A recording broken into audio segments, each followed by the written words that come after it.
Então, boa tarde. Hoje é dia 8 de outubro de 2018. Aqui é uma aula especial para as turmas da Biologia 12A e 20A. Nós vamos continuar hoje falando sobre fecundação e vamos passar depois para zigoto, óvulo, zigoto e clivagens, tá? E se der, a gente chega até o bilaminar. Nessa aula vão ser feitas algumas perguntas. Essas perguntas, eu vou fazer a pergunta e logo em seguida vou falar, vou discorrer, vou contar sobre a resposta dessa pergunta. Você faz as suas anotações pessoais aí e naquele mesmo sistema que vocês já conhecem, vocês vão abrir depois o campo virtual e colocar as perguntas e as respostas, combinado? Bem, quem não está presente aqui hoje, conforme o e-mail que eu avisei a vocês, essa é uma aula excepcional, não é isso? Não está marcada no calendário. Como a gente perdeu aulas para trás por causa de eventos que ocorreram aí de surpresa na UFLA, a gente está tendo essa aula aqui dessa semana, tá bom? Então, esquema todo mundo já conhece, tá? E vou começar assim.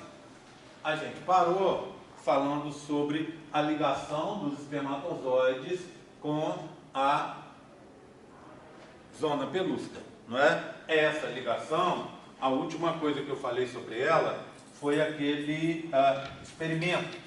Então nós conversamos sobre o experimento e agora eu vou seguir adiante, tá? Só um segundinho, eu me lembrei de um modelo, o que está faltando?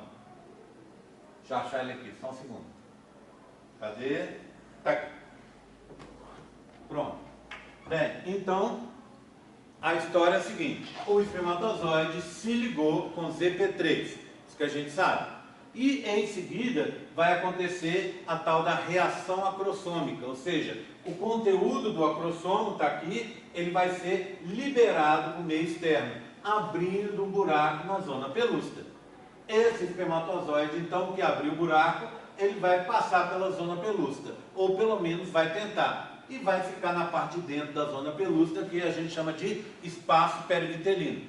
Essa reação acrossômica, igual vocês estão vendo aqui, lembra? Repara aqui, ó, você tem uma membrana plasmática externa, né, do espermatozoide, e tem uma membrana interna, que vai aparecer agora, olha, essa membrana interna é a membrana desse vacúolo gigante que é o acrossomo. As duas membranas vão se unir, tá vendo? Ó, elas se unem e fazem vesículas, tá? Então, você tem uma estrutura assim, ó, aqui, tá vendo?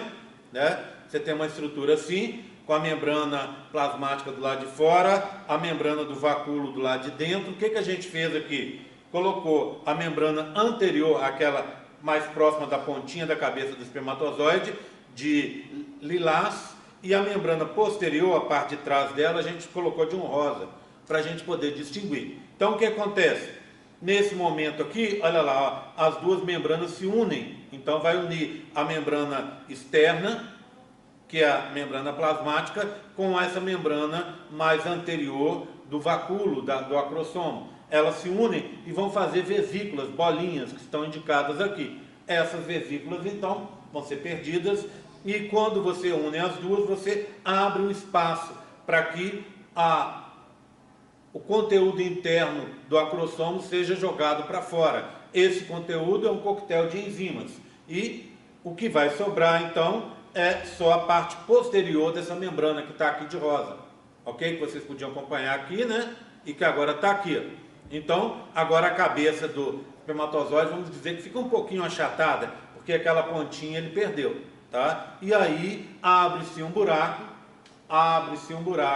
na zona pelúcida e esse espermatozoide vai conseguir entrar. Então isso é o que a gente chama de reação acrossômica. A primeira pergunta é essa. Eu quero que você me descreva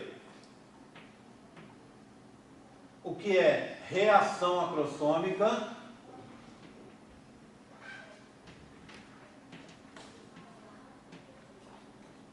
como ocorre e no que resulta, tá? Então assim, ó, escrevi até assim, o que é, tá bom? Então essa é a minha primeira pergunta. Combinado? Bem, aí o espermatozoide consegue atravessar a zona pelúcida e parar no espaço perivitelino. Ele vai parar no espaço perivitelino, vão ter vários espermatozoides naquele espaço perivitelino, que é o espaço que fica entre a membrana plasmática do ovócito 2 e a zona pelúcida. Tá? Lembra aquele espaço que eu contei para vocês que é um espaço virtual. Tá? Eu tenho um modelo até para mostrar isso aqui também para vocês, mais um modelo que eu esqueci aqui para trás. Só um segundinho. Cadê ele? Cadê ele? Cadê ele? Só um minuto, pessoal. Não está aqui, não está aqui, não está aqui, não está aqui. Deixa eu ver. Não está aqui. Não está aqui, deve estar lá atrás. Deixa eu ver se está lá atrás, tá? Só um segundinho que esse modelo é parte agora do que eu vou falar. Então deixa eu pegar ele aqui atrás. Deve estar em algum cantinho por aqui. Está bem aqui.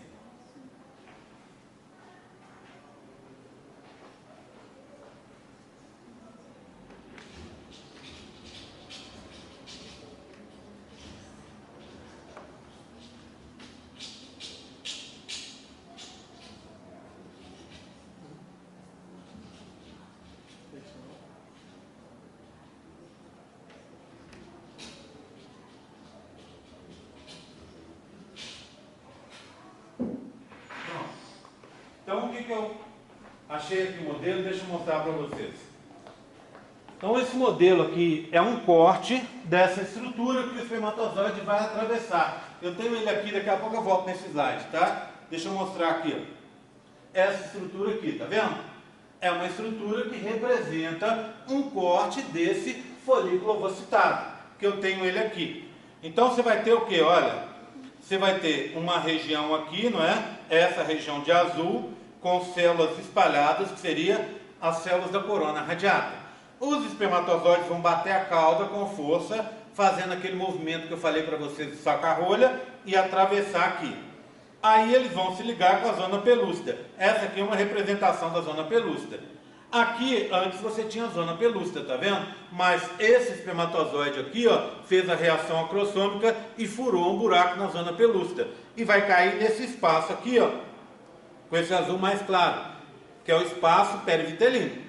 Então os espermatozoides vão ficar girando para lá e para cá, até que um se ligue aqui, ó, a um receptor específico presente na membrana plasmática do ovócito 2.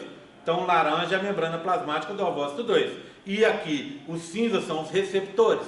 Então esse espermatozoide se ligou ao receptor. Assim que ele se liga ao receptor, aí vai acontecer o processo de fecundação. Então aqui, ó, seria o citoplasma desse ovócito 2, tá bom? Então vamos seguir para ele. Antes de falar da fecundação, é importante lembrar o seguinte, que essa fecundação, ela vai restabelecer a ploidia, ou seja, vai entrar uma célula que é N com uma célula dentro do citoplasma de uma célula que é N. N com N, 2N. Ou seja, 23 cromossomos na espécie humana, com 23 cromossomos, vai dar 46 cromossomos, restabelecendo-se a ploidia. Outra coisa que acontece na fecundação é o estabelecimento do sexo gamético. É o espermatozoide que cuida disso, não é? Você tem espermatozoides com cromossomo X e espermatozoides com cromossomo Y. Já os ovócitos têm sempre X. Então, é o espermatozoide que vai estabelecer o sexo gamético. Se vai ser menino ou menina, tá? Bem, e por último, existe um outro termo aqui que se chama ativação do ovócito. Essa ativação acontece no momento exato em que o espermatozoide toca esse receptor que vocês viram. Então, no momento em que o espermatozoide tocar o receptor, como vocês estão vendo aqui, ó, começa a ativação do ovócito 2, tá? Essa ativação do ovócito 2, vou mostrar aqui para vocês, tá? A primeira coisa que ela envolve é o que a gente chama o bloqueio rápido da polispermia. Então, a questão 2 é: descreva e diferencie os bloqueios rápido e lento da poliespermia. Bem, vamos lá. O que primeiro que a gente precisa definir é o que é poliespermia. Poliespermia, poli não é muito, espermia é espermatozoide. Ou seja, poliespermia é a entrada de mais de um espermatozoide para fecundar. Então, esses bloqueios, tanto rápido quanto lento, eles são bloqueios que vão impedir a entrada de mais de um espermatozoide. Na espécie humana, na imensa maioria dos casos, se entrar 2 espermatozoides ao mesmo tempo no ovócito 2, vocês vão ver que em tempos diferentes é impossível. Mas no mesmo momento poderiam entrar 2. Se entrar 2, o ovócito 2 entra em apoptose. Então para por ali. Tá? O processo é cancelado por aí. Porque trissomia na espécie humana é um episódio que já foi assim, é raríssimo, já foi descrito, mas é muito, muito raro de acontecer. A imensa maioria dos casos acontece a eliminação dessa célula do ovócito 2 quando ele é fecundado por 2 espermatozoides ao mesmo tempo. Então, ao longo da evolução, foram desenvolvidos métodos para evitar essa dupla fecundação. O primeiro deles é o que a gente chama bloqueio rápido da poliespermia. Aqui, ó, nós temos um experimento bacana que foi feito para a gente observar esse bloqueio. Então está aqui, ó, 0 segundos, tá vendo? 4 segundos, e assim vai, contando o tempo, tá vendo? Na verdade aqui são décimos de segundo, não é isso? Tá? Então o que acontece? Olha aqui, ó, 1 minuto e 4 segundos e assim por diante, tá? O que acontece? A passagem do tempo aqui, né? Passagem do tempo. E eles colocaram lá dentro do ovócito 2, essa bolinha é o ovócito 2. Eles colocaram dentro do ovócito 2 uns compostos químicos que liberam luz. São 2 tipos de compostos químicos. Um que libera luz na presença de cálcio. E o outro que libera luz na presença de zinco. Então, vê bem, vamos começar pelo cálcio. Quando o espermatozoide se liga àquele receptor da membrana plasmática do ovócito 2 e consegue penetrar para o interior dessa célula, tá vendo? Olha ele penetrando aqui. Ele se ligou e olha ele penetrando, tá vendo? Ele vai entrar para dentro, tá? Assim que ele entra para dentro, o que entra? Entra tudo, menos a membrana plasmática dele que fica do lado de fora. Então entra todo o conteúdo do espermatozoide, inclusive o núcleo, vai entrar para lá, tá? O núcleo que é o principal, ele entra todo as mitocôndrias, entra tudo que não é núcleo vai ser destruído, inclusive o flagelo que vocês estão vendo entrando aqui, tudo vai ser destruído. Então essas mitocôndrias, tá vendo que entraram, vão ser destruídas. O núcleo vai ser destruído, o núcleo não, desculpa. O flagelo vai ser destruído e o núcleo vai ser mantido, tá bom? Ok? Então, à medida que isso está acontecendo, essa membrana plasmática do ovócito 2 sofre uma alteração, que é o tal do bloqueio rápido da poliespermia, e que a gente pode ver aqui, ó. Então, repara, aqui então, lá dentro, vai indicar os níveis de cálcio, tá? Verde é pouco cálcio e azul é muito cálcio. Os níveis intermediários, tá vendo? São vermelhos, olha. Então, quando você tem pouco cálcio dentro dessa célula, dentro do ovócito 2, ele é verde. Aí vai entrando o cálcio, tá vendo? Ó? Vai entrando, ele fica vermelho, tá? Vai ficando vermelho, certo? Olha aqui, ó, cheio de cálcio. Depois o que acontece? Ele começa de novo a diminuir o nível de cálcio, voltando para o azul que está perto do verde, entenderam? Olha aqui, ó, verde é quase nenhum cálcio, tá? Aí vai ficando o que, ó? Aqui é o local da entrada do espermatozoide, tá vendo? Olha lá, começou um pontinho vermelho, onde o espermatozoide entrou. Esse vermelho vai se espalhar, ó. Olha, está se espalhando. Vermelho com azul, tá vendo? Ó? Azul, que depois do verde, azul, tá vendo? Ó? Azul e que vai tendendo a ficar vermelho, que é o nível máximo de cálcio, estão vendo? Tá? Aí depois o que acontece? Passa um tempo, tá vendo? Ó, 1 minuto e 16 segundos, o vermelho vai desaparecendo e vai tender a ficar azul. E está começando a aparecer um verdinho aqui, estão vendo o verdinho? Tá? Por quê? Porque vai voltar a ser um nível baixo de cálcio. Então, o que aconteceu? O resumo é o seguinte: no bloqueio rápido da polispermia, a partir do ponto em que entrou o espermatozoide, começou a entrar cálcio dentro do ovócito 2.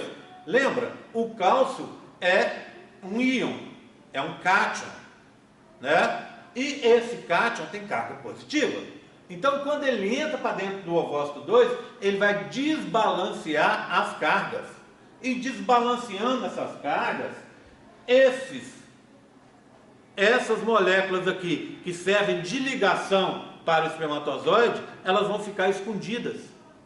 Por quê? Porque para elas se mostrarem, elas dependem do balanço certinho, correto de carga.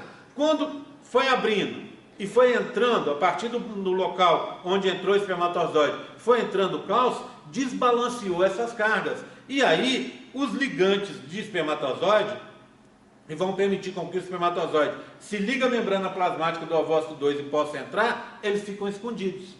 Tá? Só que isso aqui é por muito pouco tempo, concorda comigo? Ó, por coisa de 1 minuto e pouco.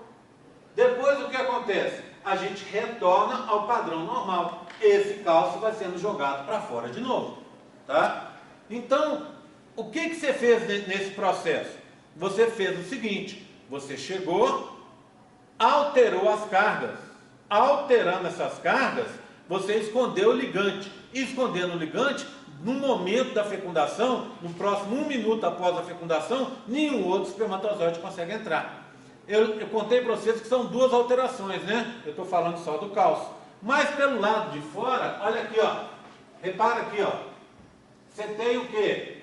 Uma luz aqui fora, tá vendo? Olha aqui, ó. Viu? Aqui não tem nada, ó. Olha como aqui iluminou, tá vendo? Tá vendo aqui, ó? Viu? Aqui, aí vai diminuindo, ó. É como se fosse uma explosão, fogos, uma coisa assim, né? A gente chama de uma centelha de zinco. Por quê? Porque o que está sendo jogado para fora é o zinco. Enquanto o cálcio entra para dentro do ovócito 2, o zinco é jogado para fora. Tá? Então, você tem essa mudança de carga. Entra cálcio, sai zinco. Tá? E ao alterar esse processo, esse balanço de carga, ficam escondidos os receptores. E ficando escondidos os receptores, não dá para fecundar. Só que é um bloqueio rápido, que dura o quê? 1 minuto. Tá? 1 minuto apenas. Depois dele, tem que acontecer um outro bloqueio, que é o chamado bloqueio lento. Tá? E esse bloqueio lento, eu vou mostrar para você em seguida. Então, entenda uma coisa: o bloqueio rápido é como se fosse uma forma de dar um tempo para ocorrer o bloqueio lento, que ele leva um tempo para ocorrer. E aí, esse bloqueio lento, ele é definitivo. Tá? Vamos dar uma olhada como é que acontece esse processo? Olha aqui, ó. Esse é o bloqueio lento. Olha lá o espermatozoide chegando, ó. Olha lá. Entrou, na hora que ele vai colocar ali, ó, entrou, tá entrando o conteúdo dele para dentro, tá vendo o conteúdo do espermatozoide? Isso aqui é espermatozoide, né? Olha o que está saindo aí, essas bolinhas. Essas bolinhas são chamados grânulos corticais. Por que grânulos corticais? Grânulos porque são grãozinhos. Tem um aspecto de grãozinhos. Esses grãozinhos, eles ficam na parte mais externa da célula, que é a região cortical. Por isso, grânulos corticais. Na realidade, os grânulos corticais são lisossomos. Tá? Então, esses grânulos corticais são jogados para fora, e quando eles são jogados para fora, eles vão alterar a estrutura da zona pelúcida. E alterando a estrutura da zona pelúcida, não tem mais fecundação. Tá? Então, vamos dar uma olhada aqui, ó. Então, vai acompanhando a animação, tá? Então, olha aqui, ó. Deixa ela vai rodar de novo, né? Pronto. Olha o conteúdo interno do espermatozoide entrando, tá? Ó, isso aqui são citoesqueleto para empurrar o núcleo do espermatozoide para dentro. Esses são os grânulos corticais, tá vendo? Olha o espermatozoide chegando, ó. Quando ele chega e se liga à membrana plasmática do ovócito 2, olha o grânulo cortical sendo jogado para fora, ó. Olha lá, ó. Esses lisossomos que ficam aí na periferia, tá vendo? Ó, olha, e joga o conteúdo deles lá, em direção à zona pelúcida, que vai ser modificada. Repara nesse desenho daqui. Olha aqui, ó, os grânulos corticais estão aqui. Aqui está a estrutura da zona pelúcida. Ela é formada por quê? ZP1, ZP2 e ZP3. Os ZP1 são esses pauzinhos, tá vendo? Os ZP2 são as bolinhas verdes. E os ZP3, as bolinhas rosas. Tá vendo? Faz uma estrutura tridimensional. Quando a exocitose, a liberação do conteúdo dos grânulos corticais, olha o que aconteceu com a zona pelúcida. Alterou a estrutura dela. O que você tem na zona pelúcida agora? Essa bolinha é o quê? ZP3.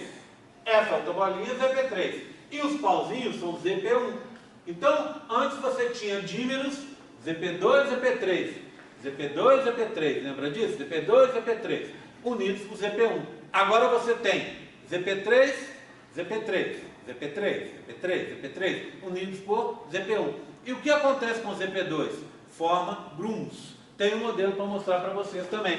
Quer ver? Olha aqui, ó.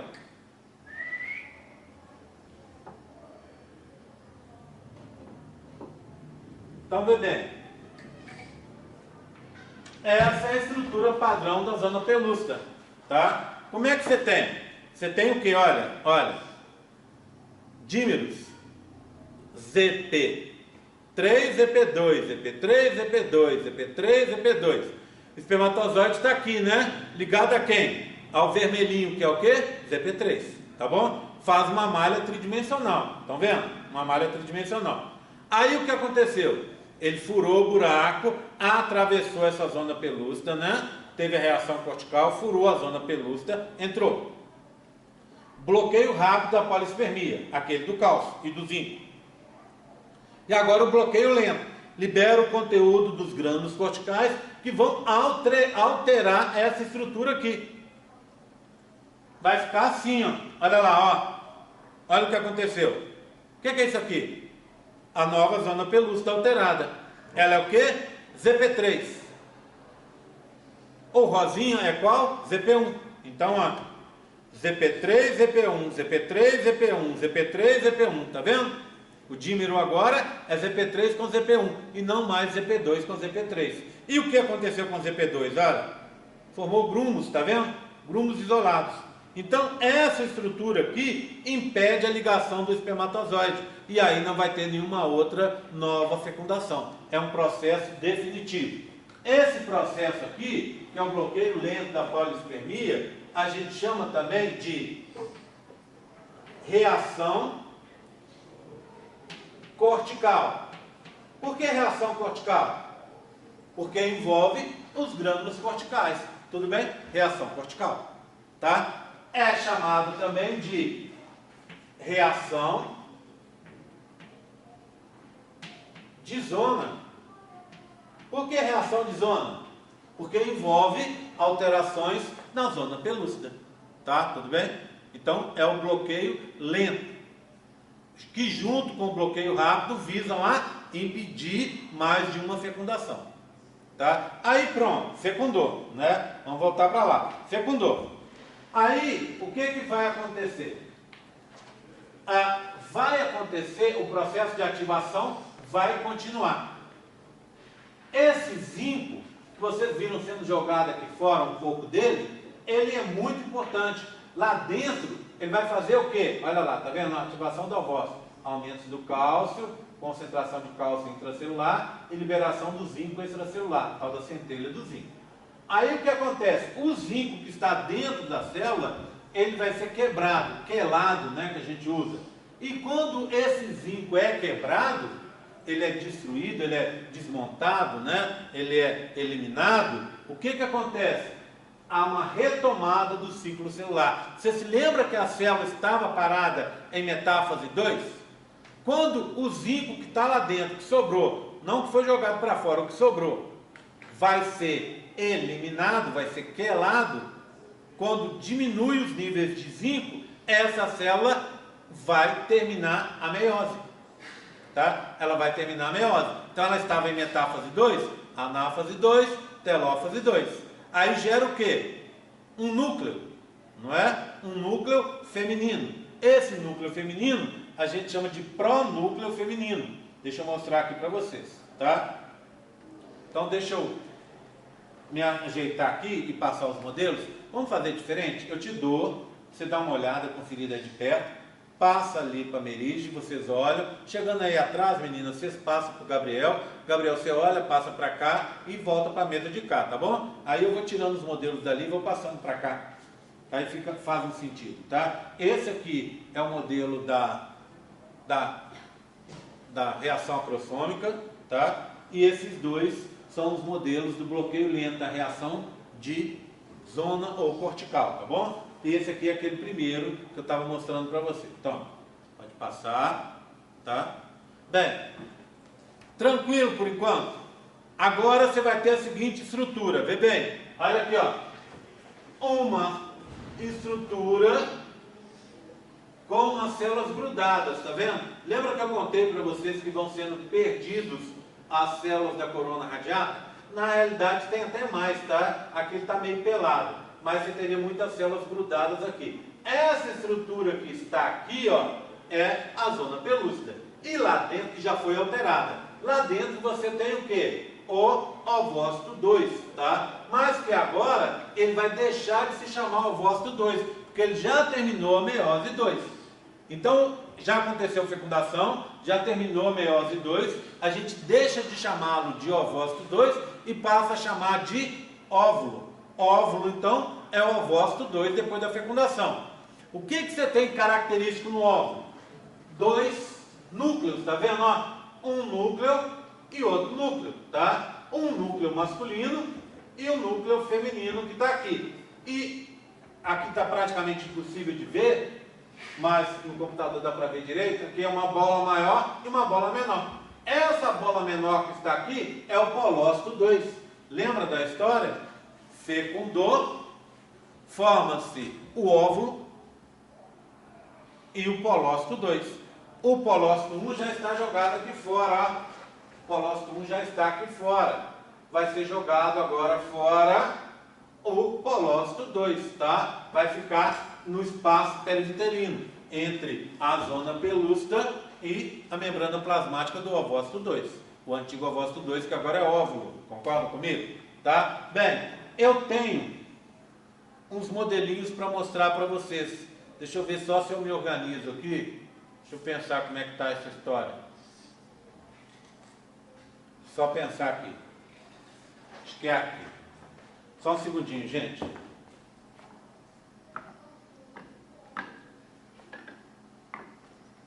Nada disso, nada disso, nada disso. Será que os meus modelinhos estão lá fora, estão lá atrás? Talvez. Deixa eu só procurar lá, tá? Só um segundinho. Deixa eu entender a bagunça que eu fiz aqui. Ah, sim, já entendi. Faltaram os modelos. Gabriel, vem cá me dar força, cara, por favor.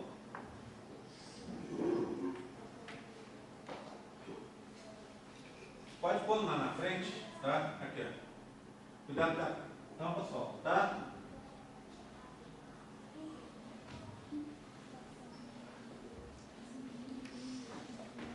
Pronto, tá aqui. Então, vê bem. Deixa eu mostrar aqui para vocês. Obrigado, cara. Bem, vamos olhar com calma aqui. O que eu tenho aqui agora? Ó, olha aqui. Eu tenho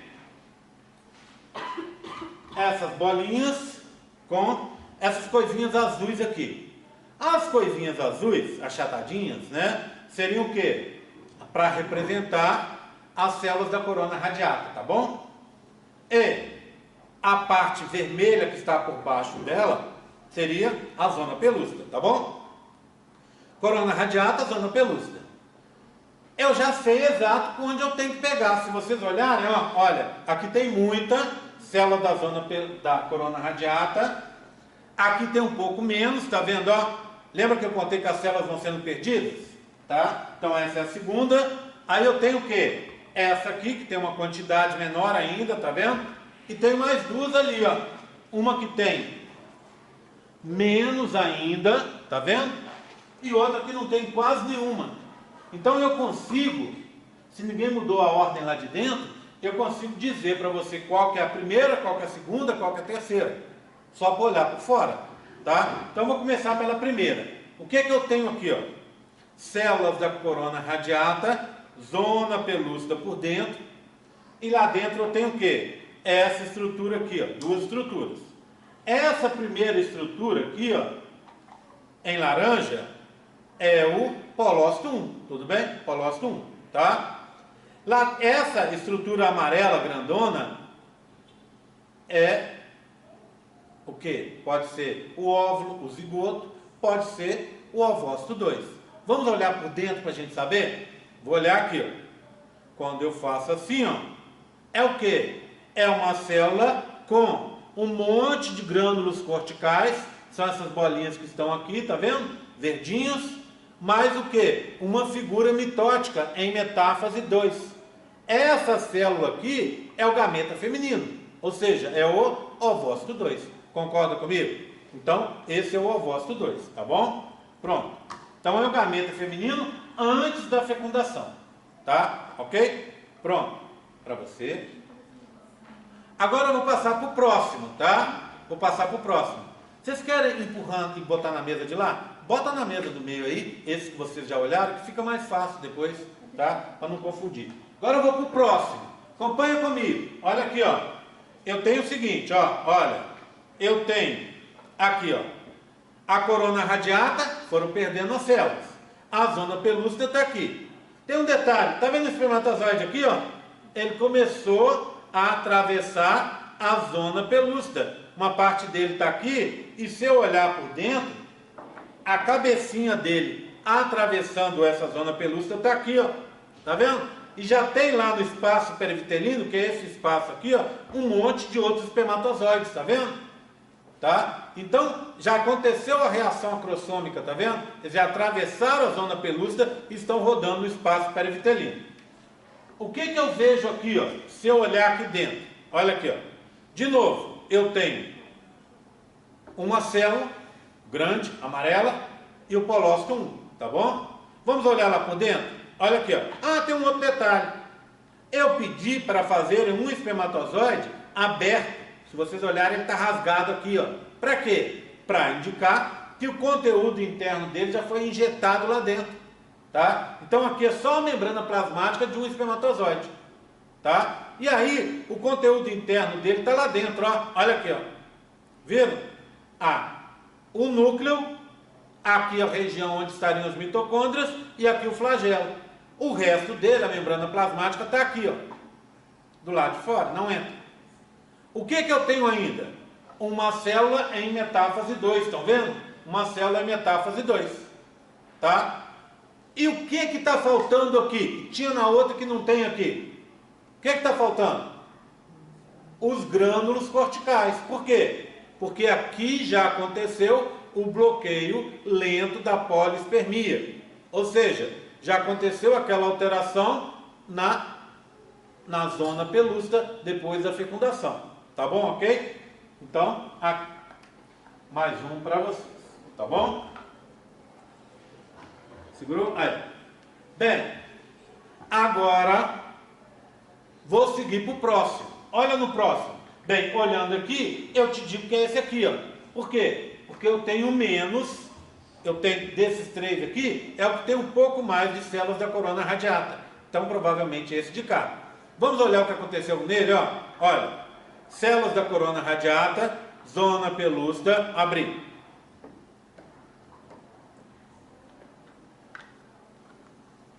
Opa, aconteceu uma coisa muito diferente aqui, ó. Repararam? Eu tenho dois polócitos, o polócito 1 que é laranja e o polócito 2 que é azul. Está aqui, ó, dois polócitos. Significa que lá dentro já acabou a meiose 2. Então, se eu olho, o que que eu vejo? Ó, dois núcleos que a gente chama de pronúcleos, tá? O pronúcleo masculino e o feminino. Cadê aquele restante do conteúdo do espermatozoide? Foi destruído, não sobrou mais nada, tá? Então, 2 pronúcleos. Óvulo, esse é o óvulo, tá? Tudo bem? Esse é o óvulo. Pronto, passei. Agora eu vou para o penúltimo, ó. Penúltimo. Você passa para lá, por favor. Aí. Vou para o penúltimo. Menos células ainda da corona radiata. Zona pelúcida bem lisa, né? Demonstrando ela bem aparente aqui. Eu vou olhar lá dentro. Olha o que está acontecendo aqui agora, ó. Olha aqui, ó. Ah, continua a mesma estrutura, tá vendo, ó? Os 2 polócitos, polócito 1 e polócito 2, tá? Bem, a próxima pergunta é 3. Compare o polócito 1 e o polócito 2. Como é que é a história? Lembra-se? O polócito 1 se forma ao final da meiose 1. Ele é haploide, não é? Célula que se forma no final da meiose 1, células haploides. Então ele é haploide. Ele tem 23 cromossomos, com 2 cromátides cada um, não é? O polócito 2 se forma ao final da meiose 2. Ele também é haploide. Só que ao invés de ele ter 23 cromossomos com 2 cromátides, ele tem 23 cromossomos, cada um com uma cromátide. Então eu posso dizer para vocês, nessa comparação, que a haploidia do polócito 1 e do polócito 2 é a mesma, mas a quantidade de DNA, a concentração de DNA é diferente. No polócito 2, eu tenho o quê? Metade da concentração de DNA do que no polócito 1. Ambos, polócito 1 e polócito 2, vão ser utilizados para descarte do material genético. Vai ser jogado fora, tá? Então, o que eu tenho aqui agora? Olha, a união do pronúcleo masculino com o feminino. Quando esses pronúcleos se unem, se forma uma nova célula. Essa célula se forma depois de entre 12 e 24 horas depois da fecundação. Essa célula se chama zigoto, tá? No zigoto acontece a singamia ou cariogamia. O que seria isso? União dos núcleos, do pronúcleo masculino com o pronúcleo feminino, tá vendo? Olha aqui, ó, gamia, gamos, quer dizer casamento, ou quer dizer também gameta, tá? Gametas são as células que se casam. Legal isso, né? Por quê? Porque se juntam durante a fecundação, tá? Sim, quer dizer aproximação, tá? Cário quer dizer núcleo, então cariogamia, casamento de núcleos. Singamia, aproximação dos gametas, certo? Tudo bem? Então é isso que quer dizer esses nomes e que descrevem o processo de união do pronúcleo masculino com o feminino para formar o zigoto. Então, se esse aqui é o óvulo, se esse que está com vocês é o óvulo, esse que está comigo é o zigoto, onde já está acontecendo a cariogamia ou singamia, tá bom? Bem, vou seguir. Logo depois que acontece a singamia ou cariogamia, acontece um fenômeno único, que é o pareamento de homólogos. Vocês se lembram quando eu falei lá de meiose? Eu contei para vocês que pareavam os cromossomos masculinos com os femininos, não é? Ou seja, aqueles cromossomos que eu tenho, que vieram do meu pai, vão se parear com os cromossomos que eu recebi da minha mãe, na hora que eu for começar a minha meiose, tá? Na primeira divisão, acontece a separação de homólogos. O pareamento de homólogos é uma característica específica da meiose. Na mitose não tem pareamento de homólogos, não é? Por quê? Porque na mitose você tem separação de cromátidos irmãs. Só que em uma única vez na vida da gente, antes de uma mitose, vai acontecer um pareamento de homólogos. Esse pareamento de homólogos está aqui, ó, a gente chama de anfimixia. tá? Anfimixia, certo? Como é que é isso? Olha aqui, ó. Os cromossomos masculinos e femininos vão se parear. Então vamos começar do começo? Menos células da corona radiata de todos que a gente viu até agora. Zona pelúcida mais exposta de todos que a gente viu até agora.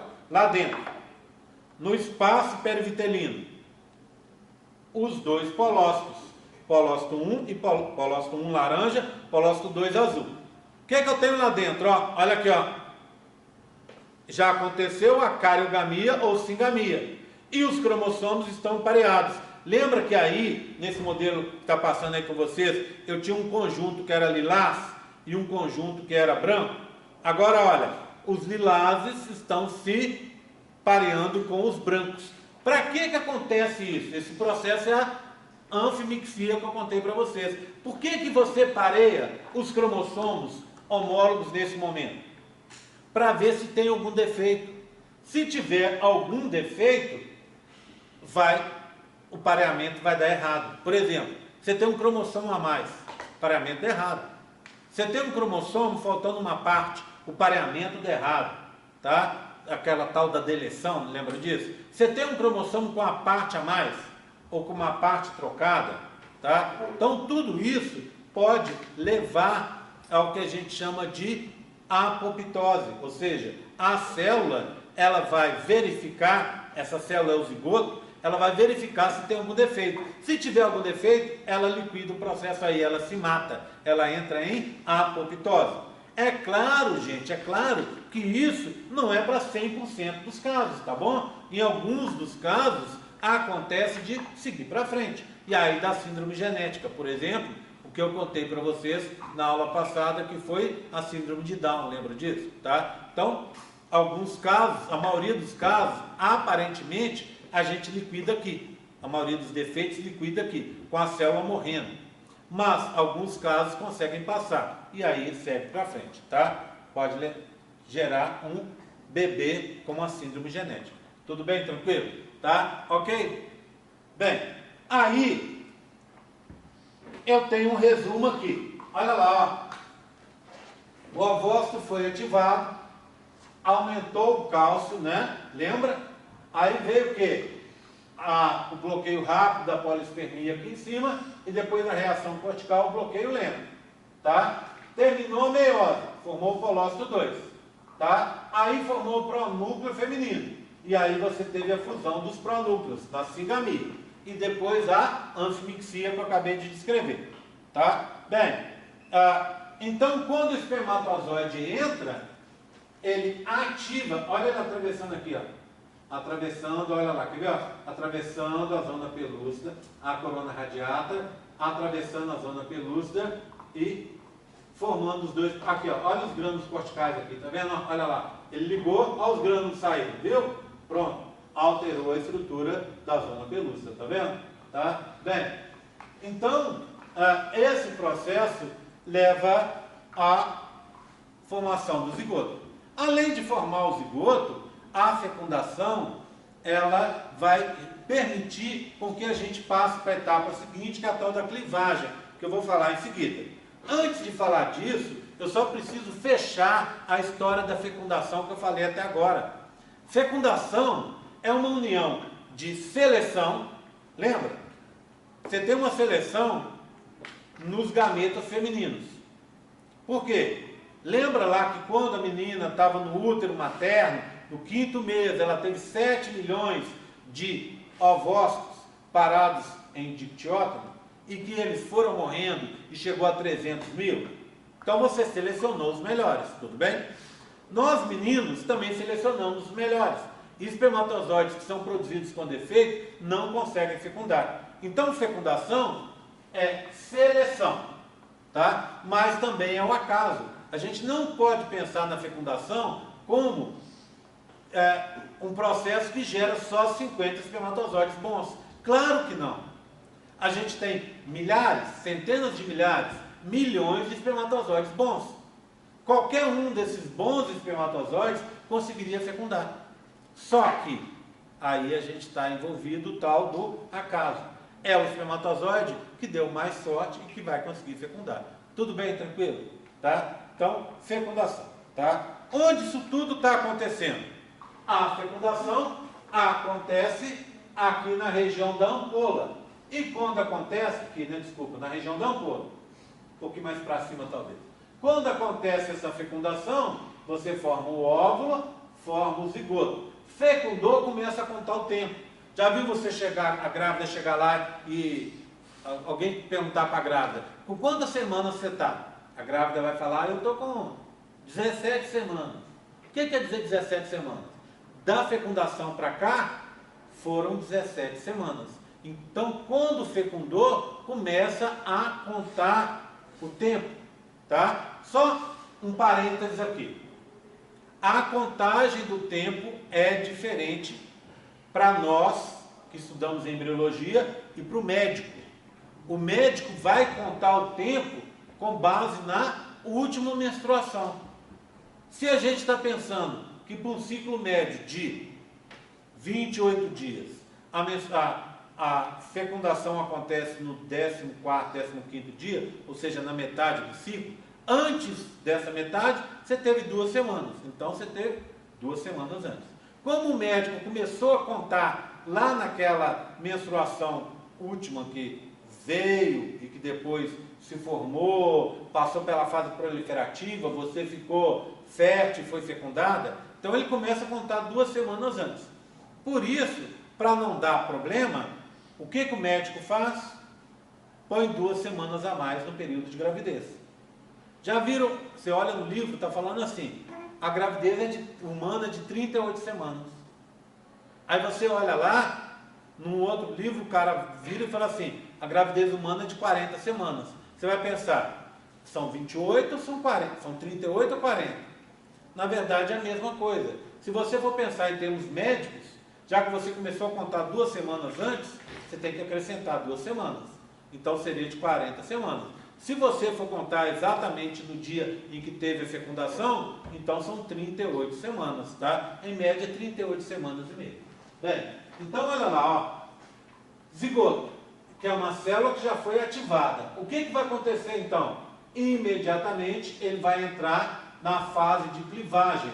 Tudo dentro da tuba. Entre o dia 2, tá vendo? Entre o dia 2 e mais ou menos o dia 4, tá? Só depois, dia 5, que esse embrião vai conseguir atravessar a tuba e entrar para dentro do útero. Mas isso é um assunto que a gente vai falar depois. Então, o que eu preciso falar agora para vocês é sobre a tal da clivagem. Então, vamos lá. Vou fechar aqui e vou abrir outra apresentação, tá? Aguarda só um pouquinho. Aqui. Aqui também. Aqui. Vou pegar esse de baixo. Esse que talvez seja melhor. Vamos lá, agora vamos com o prévio, tá? Então, estou falando agora da tal do processo de clivagem.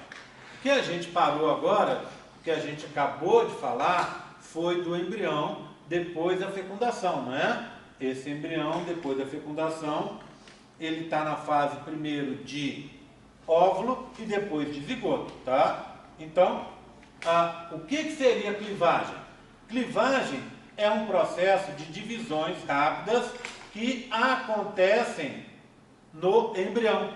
São mitoses, mas são mitoses que a gente fala simplificadas. A quarta pergunta é essa. Eu quero saber de vocês uma definição, defina clivagem ou segmentação e explique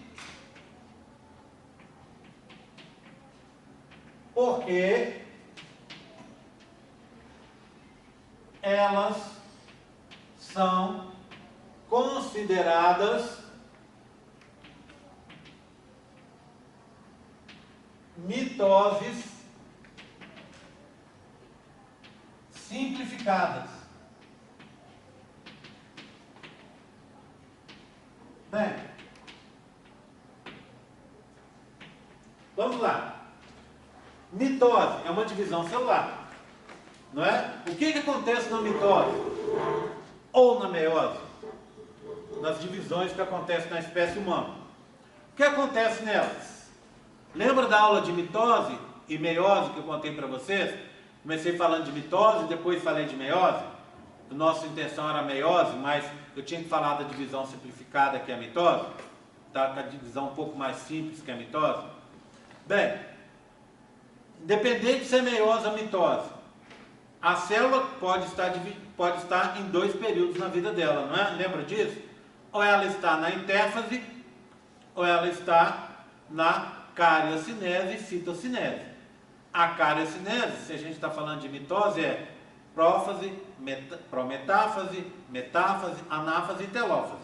Essa é a cariocinese. A citocinese é a divisão do citoplasma. Tudo bem? Ela está nesse momento se dividindo. Primeiro o núcleo, depois o citoplasma.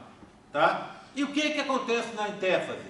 Ela está se preparando para dividir, não é? Como é que funciona essa preparação? Ela tem duas fases de crescimento, G1 e G2. G vem de growth, não é isso? Crescimento. G1 e G2. No meio delas você tem uma fase, que é a fase chamada fase S, que é a duplicação semiconservativa do DNA, não é? Bem, uma célula então para se dividir, ela tem que crescer, duplicar o material genético dela, duplicar o conteúdo de proteínas, de carboidratos, de lipídios, etc. Tá? Mas, imagina um óvulo e um zigoto. São as maiores células que a gente tem de volume. Por que são tão grandes? Por que de tamanho ela equivale a dezenas de células comuns? Porque no interior dela a gente tem muitas reservas. Que reservas são essas? Essas que eu já contei para vocês. Lipídios, carboidratos, proteínas, tá? Organelas. Então ela já tem o conteúdo interno que ela tem para as divisões. Se ela tem o conteúdo interno, ela não vai precisar de entrar nas fases G1 e G2. E o que isso significa? Que o nosso zigoto vai entrar na fase S para duplicar o conteúdo de DNA e imediatamente na cariocinese e depois citocinese, tá? Bem, qual que é o impacto disso? Pega uma célula média, tá? Vamos dizer que essa célula tenha um período de vida de 24 horas, só para a gente entender melhor. Se você pegar essas 24 horas dela, 22 provavelmente ela vai gastar nas fases G1, S e G2, ou seja, ela gasta 22 horas em intérfase. A cariocinese e a citocinese, ela só gastaria as 2 horas que estão faltando para completar as 24 horas. Entenderam? Então, a maioria do tempo da vida da célula, a célula leva se preparando para dividir. E uma parte ínfima do tempo, ela vai se dividir propriamente. Tá? Bem, tranquilo? Então, qual que é a consequência de você não ter G1 e G2? A divisão celular é muito mais rápida.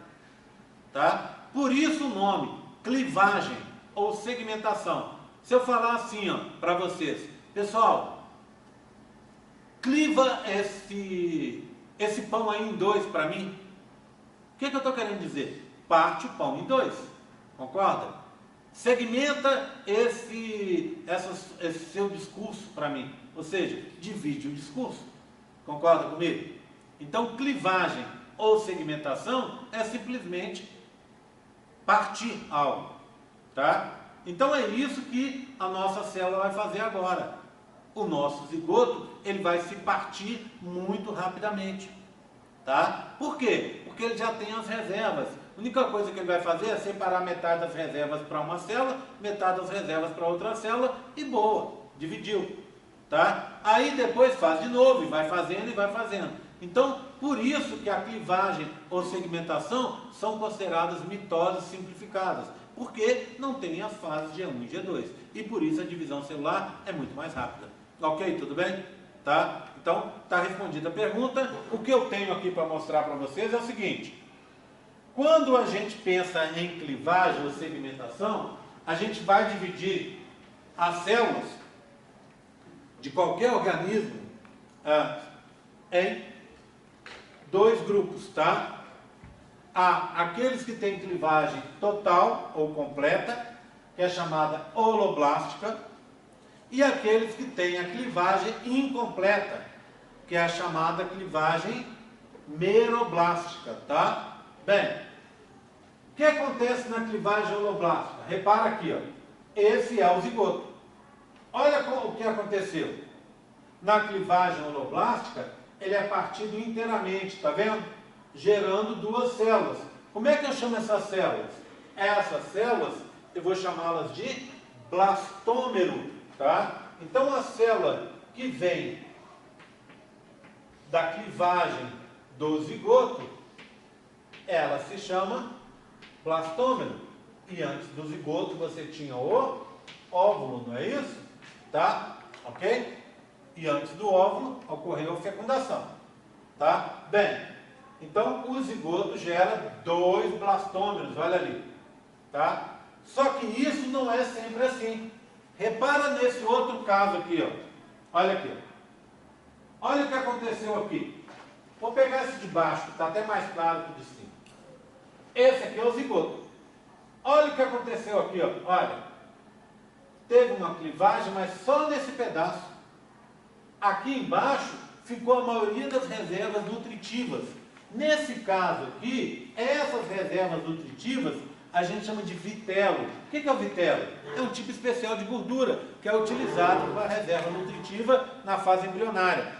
Esse vitelo, ele é chamado também de lécito, tá? E essa palavra lécito a gente vai usar para classificação. Tudo bem? Então, olha o que aconteceu aqui, ó. As reservas nutritivas ficaram aqui embaixo. E o embrião se formou só nessa parte de cima. Está vendo que foi uma clivagem parcial, incompleta? Por quê? Porque só aconteceu em parte do zigoto. Tá? Esse tipo de clivagem aqui é a clivagem discoidal. Está o zigoto e a clivagem acontece só em cima, olha, formando um disco em cima. Quem tem esse tipo de clivagem? Ela é muito conhecida. É a clivagem que acontece nas aves, por exemplo. Tá? Mas acontece também nos peixes e nos répteis também. Tá? Então vamos dar uma olhada nela. Deixa eu pegar aqui para mostrar para vocês. É esse aqui, tá? E esse carinha aqui, ó. Deixa eu mostrar aqui para vocês. Pronto, tá? Então vai bem, ó. Olha aqui, ó. Você tinha um zigoto, tá vendo? O zigoto está aqui, cheio de reservas nutritivas. Aí aconteceu uma clivagem incompleta, que a gente chama de meroblástica, tá? Aqui, ó, onde vai se formar o embrião. É só nesse pontinho aqui. À medida que o embrião vai crescendo, né? Olha aqui, ó, ele vai consumir essas reservas nutritivas que estão aqui. Já viram a formação de um pintinho, por exemplo? Já viram um ovo galado? Como é que você sabe que o ovo está galado? Você olha na gema e na gema tem um pontinho escuro. Esse pontinho escuro é esse disco aqui, ó, tá? Que vai, onde vai formar o pintinho. Esse pintinho vai crescendo e à medida que vai crescendo, vai se alimentando das reservas nutritivas que estão aqui, tá? Então, esse tipo de clivagem, a gente vai chamar, lá na prova, vai aparecer uma foto desses modelos, e eu vou te perguntar, classifica o tipo de clivagem. Aí você vai ter que dizer o quê?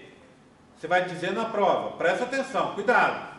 Você vai ter que dizer, essa clivagem, na hora que você vê o modelo que está ali na mão da Merige, por exemplo, você vai dizer assim, ó, é uma clivagem meroblástica, ou incompleta, pode ser qualquer um dos dois, tá? Meroblástica, telolesta, do tipo discoidal. Por que telolesta? Lembra que eu contei para vocês que vitelo é a mesma coisa aqui? Lécito. Telos quer dizer grande quantidade, quer dizer abundante, tá? Então, ó, vitelo abundante, telolesta, do tipo discoidal. Por quê? Porque forma um disco aqui em cima, tá? Quem faz? Aves, répteis e peixes, tá? Tudo bem, tranquilo? Certo? Por que eles fazem isso? Alguém tem ideia? Por que acontece essa clivagem? Porque essa clivagem acontece em animais que se formam fora do corpo da mãe. E como eles estão fora do corpo da mãe, eles têm que ter reservas nutritivas. E essas reservas ficam ali nessa bola, nessa célula maior, que depois vai virar o saco vitelino, tá? Tudo bem? Então, a quinta pergunta é: eu quero que você classifique e diferencie os tipos de clivagem, explicando os motivos para as classificações, tá bom? Tudo bem? Então já comecei, né? Eu disse para vocês o quê? São dois tipos: meroblástica ou incompleta e holoblástica ou completa. Qual que é a diferença de uma para a outra? É que nessa aqui, o zigoto e depois os blastômeros são cortados inteiramente. Não existe áreas que não são cortadas. Na outra, que a gente começou por ela, o que acontece? Existem áreas de reserva que não são cortadas, não são divididas, tá? Por quê? Porque esses seres aqui, ó, são criados fora do corpo da mãe. Eles precisam de ter reservas nutritivas. Tudo bem? A primeira clivagem é meroblástica telolesta. Por quê? Porque são animais que têm grande quantidade de vitelo leste distribuído amplamente, distribuição densa e ampla de vitelo. Quem tem esse tipo de clivagem? Discoidal, que forma um disco, né? As aves, os répteis e os peixes. Olha lá, ó, forma um disquinho, tá? O próximo tipo de clivagem telolesta é a clivagem bilateral. Reparem essa clivagem, vou pegar aqui. Compara com essa que está rodando aí com vocês. Vamos comparar as duas. Olha aqui, ó. Então você antes tinha o zigoto, está aqui. Formaram-se duas células, está vendo? Dois blastômeros. Aí geraram, esse dividiu, geraram 4. Aí esses dois dividiram. Geraram o quê? Um monte aqui e um monte aqui. Qual que é a diferença desse para aquele de lá? Você tem um grupo do lado direito e um grupo do lado esquerdo, tá vendo? Então você tem um embriãozinho separado em dois grupos. Olha ele aqui, ó. Um grupo para cá, para a direita, metade para a direita, metade para o lado direito, metade para o lado esquerdo. Então o embrião já está dividido em dois lados. Dois lados, bilateral. Tá? Tá vendo? Ela é mais organizada que essa que vocês viram, que forma simplesmente um disco. Quem tem esse tipo de clivagem bilateral? Os moluscos. Moluscos cefalópodes. Quais são os moluscos cefalópodes? O pessoal da biologia sabe, né? O quê? O polvo, a lula, né? Então são esses bichos que são cefalópodes, que são, para ajudar a guardar, os moluscos mais inteligentes. Na realidade, eles dizem por aí que não são só os moluscos mais inteligentes, os moluscos mais inteligentes, são os invertebrados mais inteligentes que existem. Tá? Ok? Tudo bem? Bem, então, bilateral. Tá? A próxima, que é a última do grupo das meroblásticas. Repara aqui, ó. É a centrolesta. Aí é fácil. Centrolesta. Leste não é reserva nutritiva, o vitelo? Vitelo no centro. Quem tem esse tipo de clivagem? A maioria dos insetos. Deixa eu mostrar para vocês. Olha aqui, ó. Vou pegar esse daqui e vou pegar. Você pega esse aí para mim, por favor? Esse daqui. Então, vê bem, ó. Você tinha o zigoto e começaram a aparecer os blastômeros. Olha aqui, ó, os blastômeros estão aparecendo do lado de fora, estão vendo? Do lado de fora. E a reserva nutritiva está ficando lá dentro, no centro. Daqui a pouco você vai ter uma estrutura assim, ó.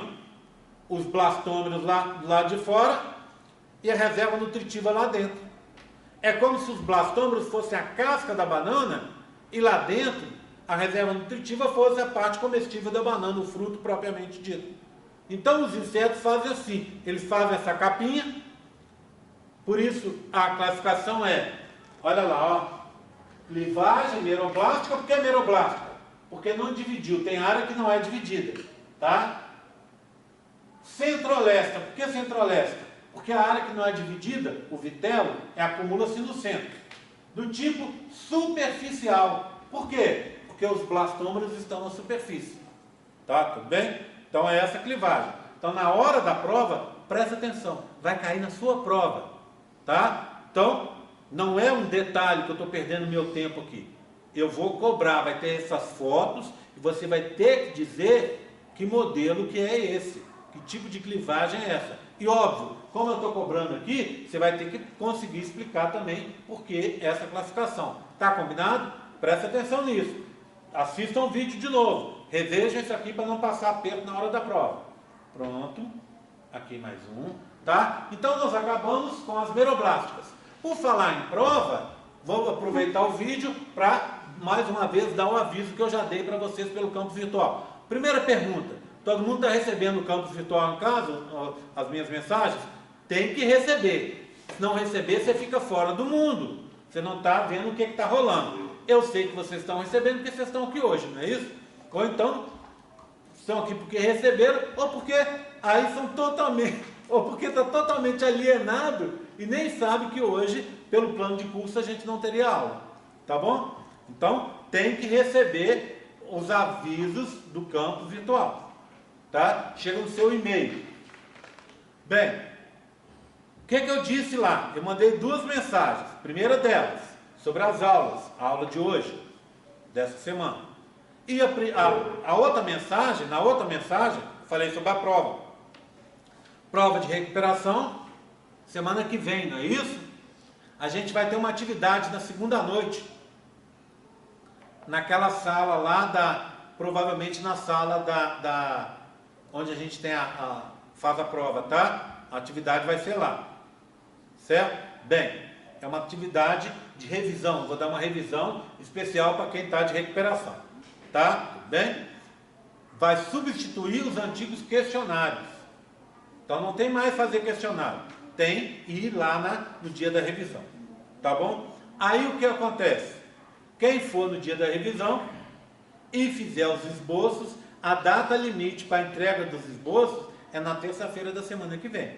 Então, segunda-feira é revisão, na terça-feira é a entrega do esboço e a prova é quarta-feira, a partir das 9 da noite, tá? Ah, GR, por que você marcou tão tarde? Porque era o único horário disponível que a gente tinha na sala, tá? Então, vai ser das 9 às 10 na quarta-feira da semana que vem, combinado? Então, se você tem menos de 60 e quer melhorar a sua nota, essa é a oportunidade. Tá combinado?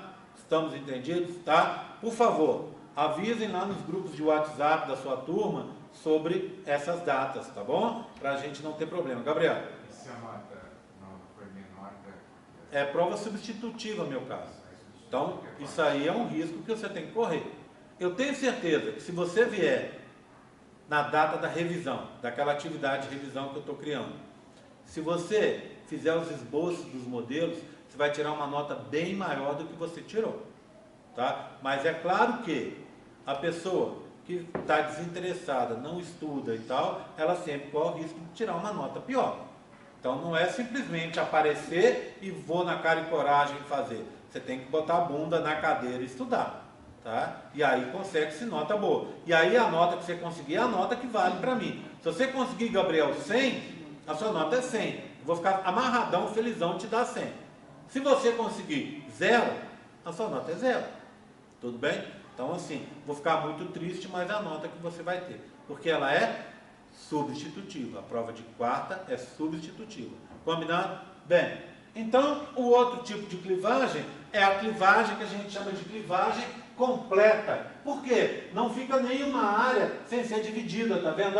Aqui era uma área grande, dividiu em 2, dividiu em 4, dividiu em 8 e assim sucessivamente. Então ela é completa ou holoblástica porque não ficam áreas sem se dividir. Bem, as holoblásticas ou completas pertencem a dois grupos. as isolestas, que eu vou falar depois, tá? E as mesolestas. O que é essa clivagem mesolesta? Mesolesta. Por quê? Você tem mais vitelo numa metade do que na outra. Por isso, ou uma, pode-se dizer também assim, que nessa clivagem você teria uma quantidade intermediária de vitelo, tá bom? Por isso a mesolesta. É uma só? Então vamos falar dela. Quem que tem essa clivagem? Os anfíbios, tá bom? Só os anfíbios que vão ter essa clivagem. Olha lá, ó. Era uma bola, o zigoto, se dividiu ao meio, depois se dividiu em 4, depois se dividiu em 8. Repara, ela é radial. Por que é radial? Porque você corta como se estivesse cortando uma laranja, tá vendo? Ó? Então tá aqui uma laranja inteira. Aí você partiu ela no meio. Tá vendo? Aí depois você parte o quê? Partiu em 4. Parece os gomos da laranja, tá vendo? Aí depois você veio e cortou como se fosse uma tampinha. Então você corta de fora a fora, num ângulo, fazendo raios, tá? Então você tem assim, ó. Deixa eu mostrar para vocês a radial. Deixa eu ver se é essa. Acho que é essa aqui mesmo. Deixa eu ver. Não sei se é essa ou se é essa de cá. Só um segundinho, gente. Só conferir ali. Em cima.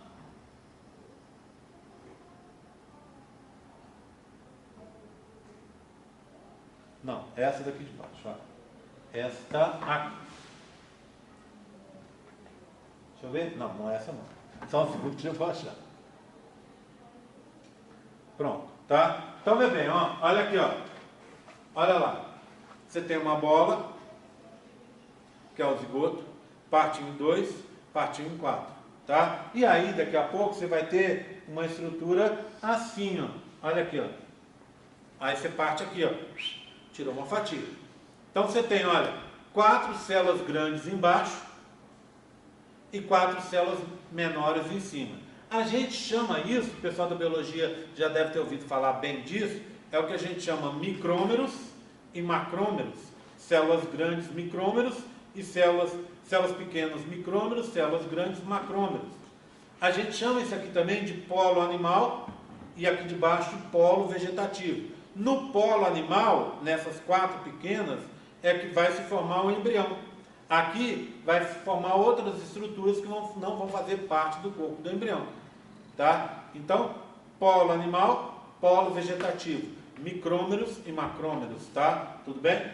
Então, é a clivagem dos anfíbios, tá? Agora sim, vou chegar nas últimas, que são as clivagens holoblásticas isolésticas. O que é isolesta? Iso é igual, lesto, vitelo. Você tem pouco vitelo distribuído de uma forma aparentemente igual. Eu vou falar dessas 3 e vou deixar essa última aqui, que é a humana, para a gente falar dela à parte, tá bom? Combinado? Então vou começar com essa aqui. A clivagem radial.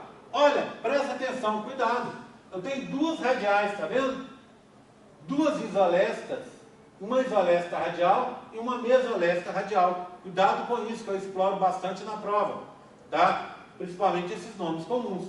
Então o que acontece? Olha, essa é a radial das isolestas. Ela acontece nos equinodermas, que é o grupo o quê? O grupo da estrela, do ouriço, não é isso? E acontece também no anfioxo. Anfioxo é um protocordado.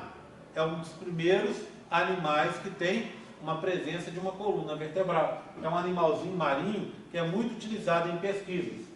Então, o que acontece na radial? Olha lá, ó. É uma bola, dividiu ao meio, dividiu em 4, dividiu em 8. Repara, compara essa com essa aqui, que a gente acabou de ver.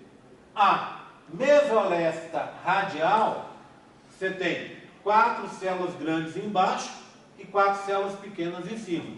Você tem micrômeros e macrômeros. Aqui, ó, você tem 4 células em cima e 4 células embaixo, exatamente do mesmo tamanho, tá? Exatamente iguais, tá? Então, essa é a radial. Eu vou pegar aqui para mostrar para vocês no modelinho, tá? Pronto, essa aqui, com esse modelo,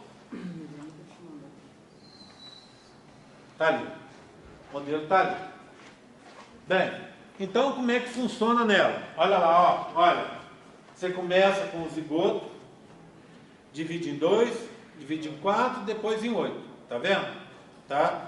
Aqui então você tem 8 células do mesmo tamanho, do mesmo volume. Esse volume ocupado por essa é igual por essa, igual por essa, igual por essa. Tá? Então, e o corte é assim, ó. Era assim e cortou aqui no meio.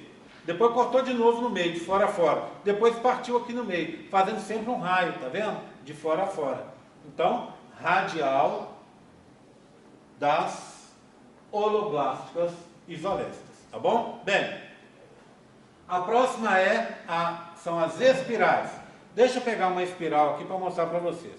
Eu tenho aqui o grande e vou ter aqui o modelinho que vai chegar nela. Pronto. Então, o que você tem? Olha aqui, ó. Uma bola, que é o zigoto, dividiu ao meio. Depois dividiu em 4. Mas repara numa coisa. Essas células são meio deformadas, tá vendo? Ela tem uma parte pequena, menor em cima e uma parte maior embaixo. Se você olhar, daqui a pouco, essas de cima vão se cortar aqui, ó. Você vai fazer um corte aqui de fora a fora. E aí vai restar o quê? 4 células menores em cima, menos volume, e 4 células com volume maior embaixo. Repara numa coisa que, em comparação com os outros modelos, vou pegar para mostrar aqui, mas vocês podem olhar nesse que está aí com vocês. Olha aqui, ó. 1, 2, 3, 4, 5, 6, 7, 8 lá atrás. Repara, essa célula está em cima dessa, está embaixo dessa. Essa aqui está embaixo dessa. Essa aqui está em cima dessa. Elas estão empilhadas certinho, uma em cima da outra. Aqui não. Olha lá, está vendo essa? Ela não está em cima nem dessa, nem dessa. Ela está no meio. Repara nessa. Ela não está empilhada em cima dessa, nem dessa. Por quê? Porque além de cortar, deu um giro. Então você foi fazendo assim, ó. Daqui a pouco, essas aqui vão cortar também e vão girar. E as células menorzinhas vão ficar no meio entre uma e outra. Então você está fazendo o quê? Um giro. Tá? Você está fazendo o quê? Uma espiral. Então, olha aqui, ó. Como é que eu classifico isso aqui? Clivagem holoblástica ou completa, isoléstica do tipo espiral. Quem tem? Selenterados, anelídeos, o grupo da minhoca, e os outros moluscos que não são os cefalópodes. Tá bom? Ok? Espiral. Agora, a penúltima, antes da gente entrar na humana.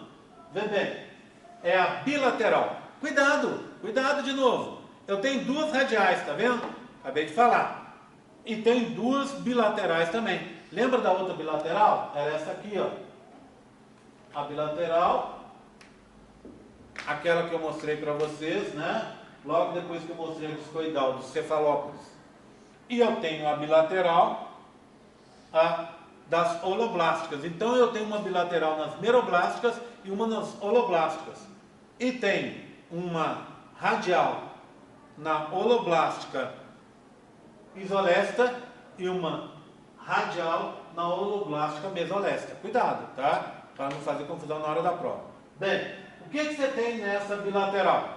Uma coisa assim, ó. Deixa eu pegar aqui e vou pegar como a gente chegou nela. Cadê? Sobrou esse aqui? Cadê os outros? Já foram todos? Tá? Então, vê bem, ó. Olha aqui, ó. Você tem uma bolinha, aí dividiu ao meio, dividiu em 4. Se você olhar, metade, metade. Então, daqui a pouco, quando uma metade fosse dividindo e a outra metade fosse dividindo também, você vai ter uma estrutura assim, ó. Metade de um lado, metade do outro. Tá vendo? Você pode dividir exatamente aqui no meio, ó. Essa metade e essa outra metade. 2 lados, bilateral. 2 lados iguais. Só que aqui você não tem uma célula maior onde tem reserva nutritiva, tá vendo? Tem célula de tamanhos diferentes? Tem. Mas não quer dizer que as reservas estão acumuladas numa célula ou na outra, tá bom? Então, essas são as bilaterais das holoblásticas isolésticas, tá bom? Ok? Agora, por último, as rotacionais. Rotacional é a divisão celular que acontece no ser humano. Então, agora eu vou fazer diferente. Ao invés de eu usar esses modelos, eu vou usar uma série de modelos para falar da clivagem humana. Vou começar assim, com esse, tá? A próxima pergunta é a seguinte: 6. Eu quero que você classifique e explique os motivos para a classificação da clivagem humana. Ok? Combinado? Essa é a 6. Vamos lá. O que eu tenho aqui? Posso começar? Vamos lá, todo mundo prestando atenção? Eu tenho aqui um zigoto e os dois polócitos, tá vendo? Os dois polócitos, tá? Deixa eu pôr mais uma 7ª pergunta aqui, vocês já vão responder ela ao mesmo tempo. 7.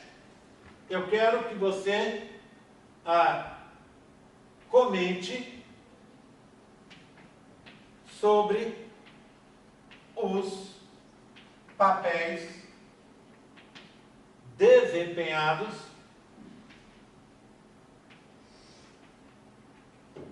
pelos polócitos, tá bom?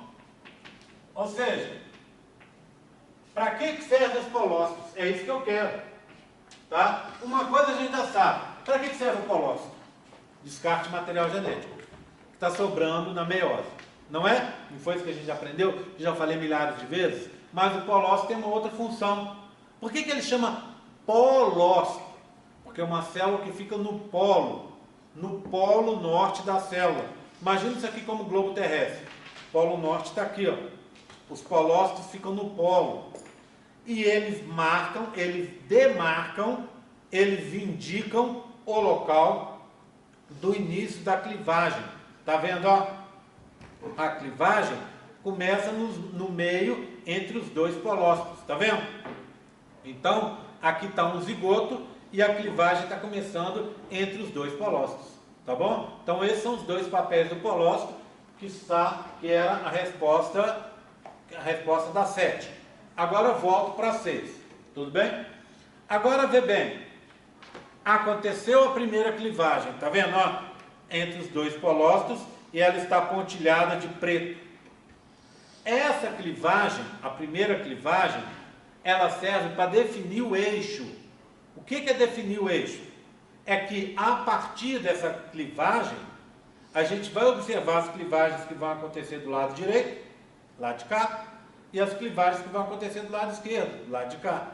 Então essa clivagem definiu o eixo, metade e metade, aproximadamente. Tá bom? Então repara numa coisa.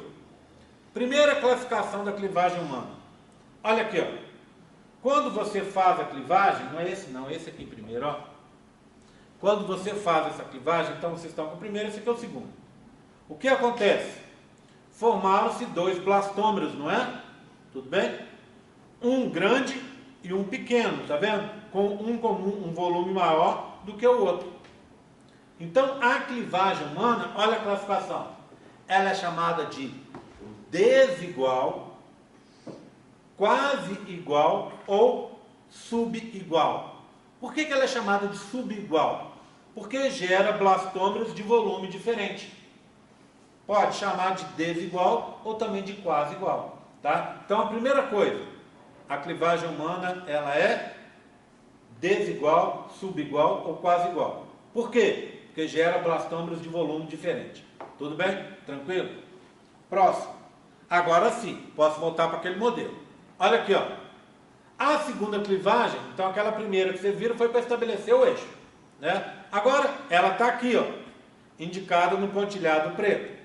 A segunda clivagem aconteceu o quê? No blastômero de menor volume. E ela foi o quê? Norte para o sul. A gente pode chamar essa clivagem norte-sul, do polo norte para o polo sul, a gente pode chamá-la de meridional. Mas eu prefiro chamá-la de vertical. Então, a segunda clivagem foi aonde? No blastômero menor, no sentido norte-sul, ou seja, ela é vertical. Tudo bem? Segunda classificação da clivagem humana.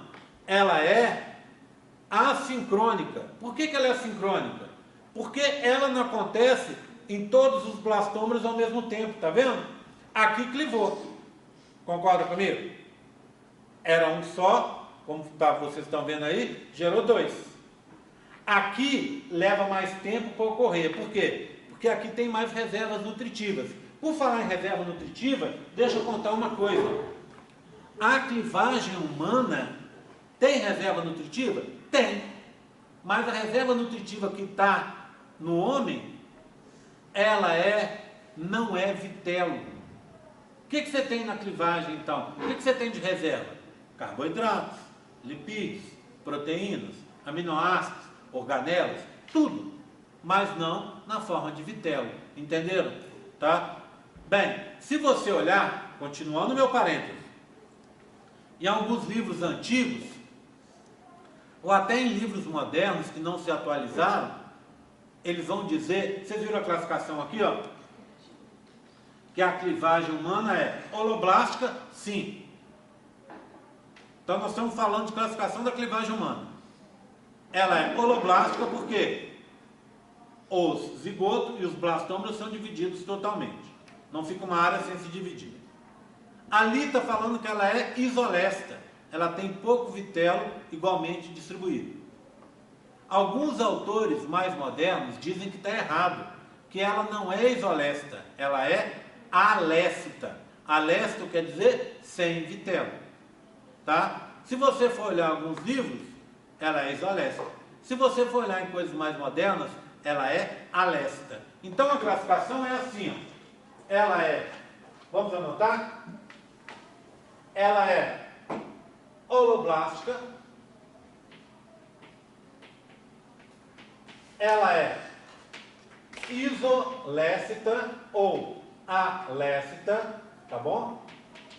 Então, 1, 2. Já aprendemos que ela é desigual, subigual ou quase igual. E aprendemos que ela é assincrônica. Por que ela é assincrônica? Porque nem todos os blastômeros se dividem ao mesmo tempo. Dando então, se dividisse ao mesmo tempo, daria número par sempre, concorda? Você começaria com 1 gera 2, 2 divide, geram 4, 4 dividem, geram 8, 8 dividem, gera 16, 16, 32, 32, 64, 64, 128 e assim por diante. Quando a gente aprende embriologia lá no colégio, a gente aprende que é assim, mas não é. Quem tem clivagem sincrônica desse jeito é o anfioxo, aquele que eu mostrei para vocês, tá? Que é esse tipo de clivagem aqui, ó, de cima, aqui, ó, essa aqui de cima, tá bom? Ela é assim, ela é sincrônica, tá vendo? 1 gerou 2, 2 gerou 4, 4 geraram 8, daqui a pouco essas 8 dividem ao mesmo tempo, geram 16 e assim sucessivamente. Na espécie humana não é assim. Você tem fases com número ímpar de células. Por exemplo, esse aqui, ó. Quantas células eu tenho? 3. Uma grande, um blastômero grande e 2 pequenos. Tudo bem? Tá? Então ela é assincrônica. Bem, agora eu vou passar para o próximo. Esse próximo aqui, ó, ele está todo pontilhado, porque serve para a gente entender o que vai acontecer, que é a próxima classificação. Olha as classificações aqui, ó. Holoblástica, quase igual, assincrônica, e a última é rotacional. E aí, para entender porque ela é rotacional, eu vou pedir para vocês não anotarem. Todo mundo prestar atenção em mim agora. Atenção absoluta aqui em mim. Vê bem, acompanha comigo. Alguém tem uma régua aí, pequena, para me prestar? A mão? Aí, ó, já tem uma régua. Pronto. Obrigado, querido. Esses modelos que já foram, se vocês quiserem colocar ali para mim, ajuda. Então, olha aqui, ó. Primeira clivagem, aquela para marcar o eixo. Tá aqui, ó. Pontilhado de preto, tá bom? Tá ela aqui. Agora eu vou olhar as clivagens do lado direito e as do lado esquerdo. A segunda clivagem está aqui, ó. Ela foi vertical no blastômero menor. A terceira clivagem está do lado de cá. Ela foi Se essa aqui foi vertical, e a gente chama também de meridional, essa aqui a gente chama de equatorial, mas pode chamar também de horizontal. Então, vertical, horizontal, tá?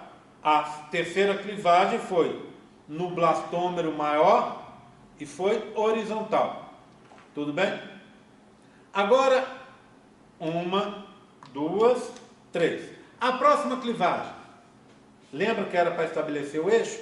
Acontece uma clivagem do lado, depois do outro. Depois volta para cá, depois vai para lá. Depois volta para cá, vai para lá. Então as clivagens ficam saltando entre o eixo. Uma vai para um lado, acontece de um lado, depois acontece do outro. Depois acontece de um lado, depois acontece do outro. Porque não são sincrônicas, tá bom? E aí, olha aqui, ó. Olha o que aconteceu. Primeira, segunda marcada de azul, terceira marcada de verde. Está aqui. A quarta clivagem está aqui, ó, pontilhado. Então, se antes foi desse lado de cá, foi vertical, agora vai ser horizontal. Tá vendo? Aí pula para o lado de lá. A quinta clivagem está marcada aqui, ó. Se aqui foi horizontal, agora vai ser vertical. Eu não tenho marcado, mas vamos marcar a sexta? O que acontece com a sexta? Do lado de cá. A quinta não foi aqui? Então a sexta é do lado de cá. A segunda foi vertical. Quando voltou para cá foi horizontal. A próxima agora vai ser vertical de novo. E quando a gente voltar para lá? A primeira foi horizontal. A segunda vertical. A próxima do lado de cá, horizontal. O que eu estou fazendo, gente? Eu estou mudando de um lado para outro do eixo. Quando a clivagem de um lado foi vertical, ela vai ser horizontal. E quando ela for horizontal, ela vai ser vertical. Eu estou fazendo uma rotação, tá vendo? Uma rotação em relação ao plano de clivagem.